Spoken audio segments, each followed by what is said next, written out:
And this is a place where you gonna learn and grow and move one step closer to your goals every day. Here we focus on improving your English, preparing for competitive examinations, and building confidence for interviews and discovering smart ways to earn and succeed. So stay connected and stay motivated and let's achieve success together.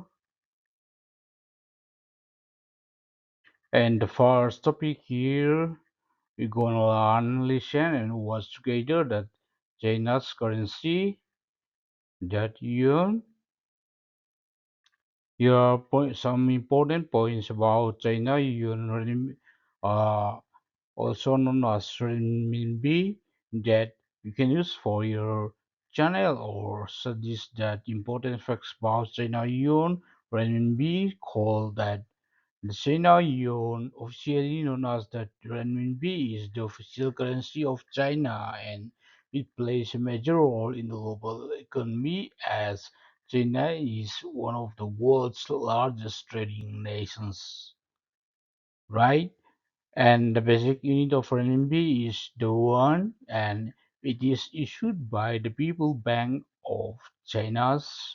Unlike fully free floating currencies, the yuan is controlled by the Chinese government itself, and its value is managed through a system control called a managed float, which means that the government keeps it stable against a basket of currencies. And the currency itself is increasingly used in international trade and has become one of the world reserve currencies. It was included in the International Monetary Fund special drawing rights SDR basket. And China is also leading in digital currency innovations with the introduction of the digital yuan, aiming to reduce dependency on cash and improve transaction efficiency, right? And the strength or weakness of the currency yuan directly affects global trade, export and imports, or especially for countries doing business with China. Any countries that uh, impact on China, okay, directly or indirectly. Understanding the currency itself called yuan is important for students, investors, and anyone interested in global economics. So stay tuned for more easy and important topics. I hope that it's interesting about the China's currency that we call the renminbi yuan that itself how the government controlled and how it have impact on the global trade, currency, export and import and all. Okay, let's move.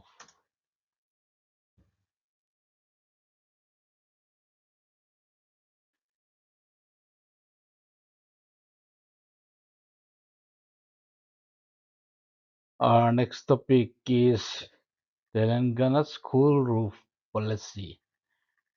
Okay. As I guess that we already know about this guru policy and all, so I'm not going to interpret here from the foundation or the basic level, so we'll jump straight to the advanced level. The Tengas Guru policy is in this first state level initiative aim at reducing extreme heat in urban areas and improving living conditions itself. Okay. Its purpose is that like policy was introduced to combat rising temperature, heat wave, and the urban heat island effect, and it focuses on making buildings cooler and more energy efficient, right? And some there are key features that have main impact, like it's mandated to cool roof for urban, commercial, and large residential buildings. use of reflective materials like wet paint, tiles, or sheets, or its target to cover around 300 square kilometer of rooftops by 2028. Okay, anything have both aspects, negative aspects or positive aspects. So it's there are some benefits like it reduces indoor temperature and improve comfort and save electricity by lowering use of air conditioners and fans, help reduce carbon emissions and supports climate actions and major issue or challenge that we just cannot get rid of that. Despite being a strong policy, implementation remains weak. Low awareness among people, limited adoption is in private buildings, and lack of strict enforcement and monitoring and initial cause concerns for household too. And the Telangana Kuru policy is a powerful step towards sustainable development, but its success depends on public awareness, proper implementation, and government support. And this topic is very important for UPSC, state level public service uh, commissions, and environmental studies. So stay connected for these issues and all. Okay, if you continuously or consecutively watch my YouTube channel, then you don't have to worry about this. Okay. So what you have to do, you have to do that you keep on watching and tell others or share to others too. Okay.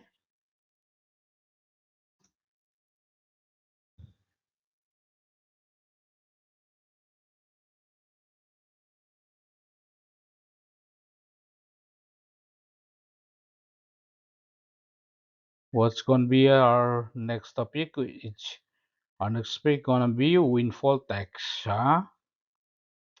Windfall tax is a tax imposed by the government on companies that earn unexpected or extra profits due to sudden external factors like war, price rise, inflation, or global crisis.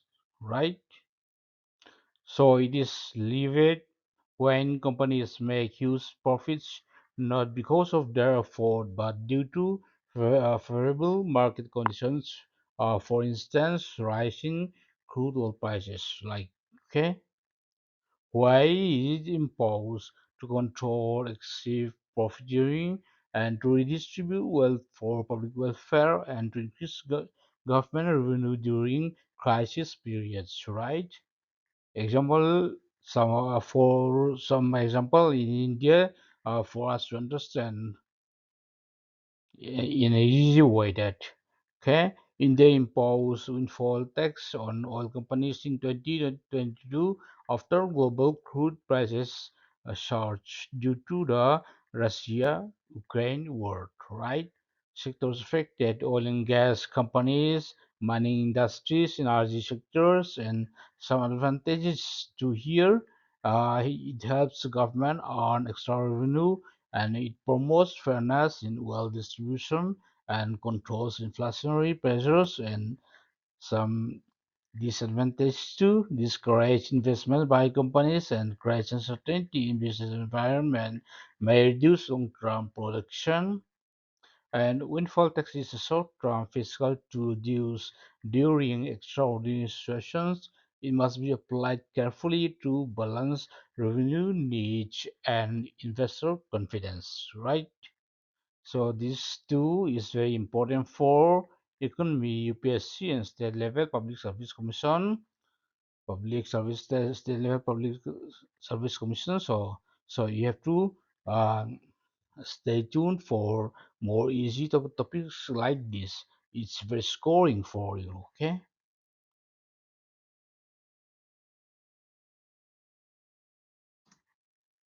let's move on.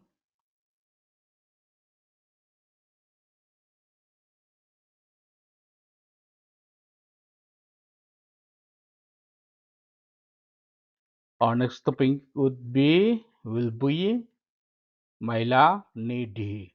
Mahilanidhi. So from the name itself that we grab some light regarding that. Mahilanidhi is financial initiative launched by the government to support women's economic empowerment by providing easy access to credit. Okay, it was introduced by the Deen Dayal and Antyodaya Yojana National Rural Livelihood Mission. Okay, its main objective is to provide quick and affordable loans to women self-help groups (SHGs) without complex procedures, and it helps women start small business like MSME or startup or any like sole proprietorship business too, and become financially independent. And loans are usually provided at low interest rates and with flexible repayment options, and also promotes financial inclusion, especially for rural women. Mahilanidhi strengthens the role of women in economic development and poverty reduction. So these two is you have to keep in mind that keep in mind, just write a bit notes regarding this too for economy or government schemes like central schemes or state level schemes, women empowerment or forest writing also it's going to be important. Okay,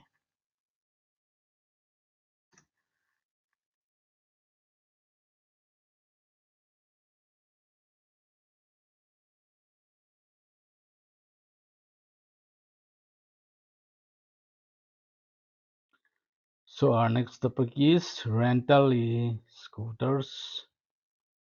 Rental scooters are electric powered two-wheelers that can be hired for short distance travel through mobile apps. Okay, you can utilize your mobile apps too for like for booking or for like traveling to this electric based on scooter. Users can locate or unlock and pay for the scooter using smartphone apps and making travel convenient and flexible, and they are well used for last mile connectivity, especially in urban areas. So it's eco-friendly and it reduces air pollutions and cost effective and easy to use, reduces traffic congestion. But there are some issues here: safety concerns and accidents and lack of proper regulation in some cities and parking and public space management issues. Okay, rental scooters are innovative and sustainable urban transport solutions, but proper rules and awareness are needed for safe and effective use. It's gonna be important for topics like urban transport, environment, and smart cities and all. So stay connected for more. So notes like this. Okay.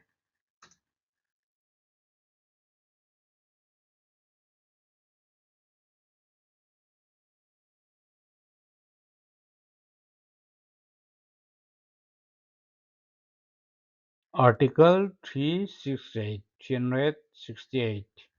of Indian Constitution.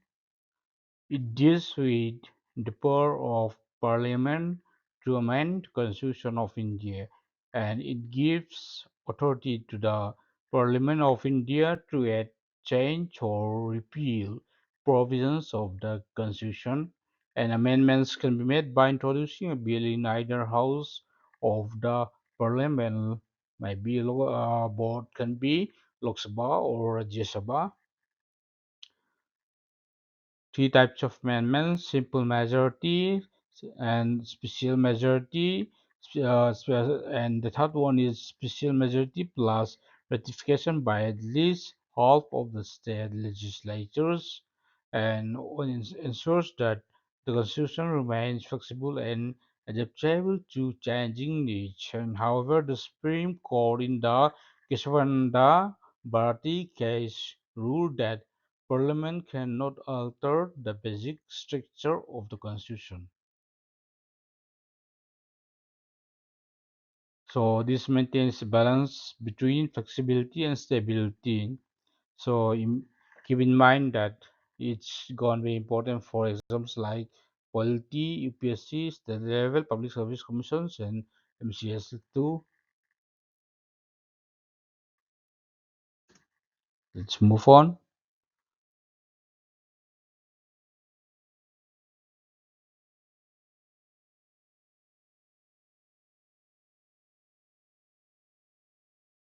So our next topic is part 20 of Indian Constitution, deals with the amendment of the Constitution.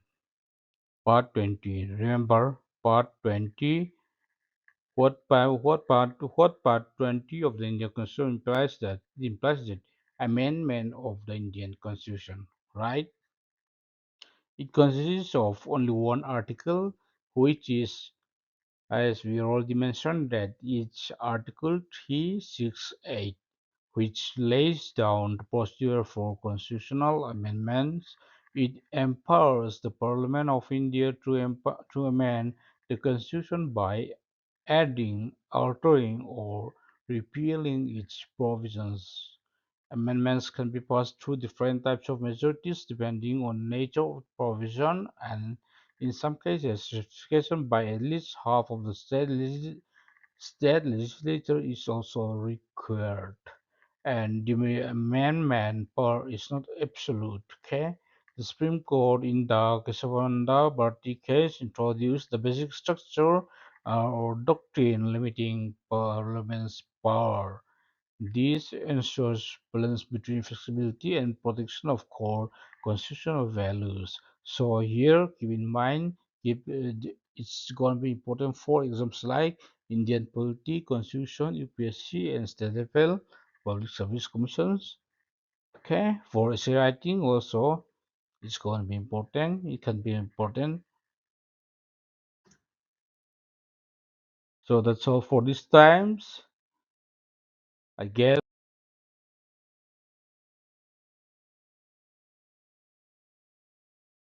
and hope and thought that it would be an interesting topic. And so please, as I already told you, that do keep in notes or remember in your mind that those the things that I share with you, that it it might come in the uh, forthcoming examinations, maybe state level or central level or group A, group D, B, C, D, whatever be the exams. So in essay writing or like Mahilanidhi,